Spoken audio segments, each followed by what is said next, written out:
জাহান্নামে কেন অনেক নারী থাকবে জানেন? কারণ তারা শুধু নিজেরা অপরাধ করে না, যার মুমিন মানুষের নূর তারা কেড়ে নেয়। দ্যাট ইজ ওয়াই তারা জাহান্নামে বেশি থাকে। মেয়েদেরকে বলছি স্পেশালি, হয়তো এই কথাগুলো মেয়েদের কাছে যাবে, তাদের এই উদ্ধত মাথাটা আল্লাহর বিধানের সামনে আত্মসমর্পণ করতে চায় না, এই কারণে তারা জাহান্নামে বেশি থাকবে।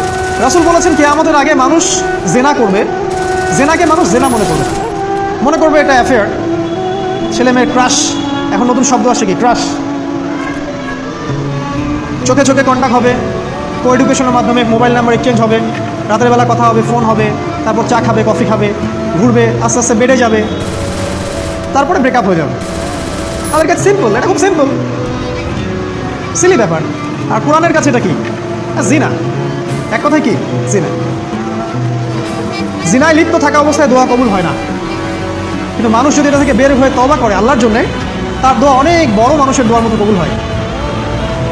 ওই 3 বন্ধুর একটা হাদিস আছে না, গুহার মধ্যে চাচাতো বোনকে একা পেয়েও সে ফিরে আসছিল আল্লাহর ভয়ে, আল্লাহ পাক তাকে গুহা থেকে বাঁচায় দিচ্ছেন না?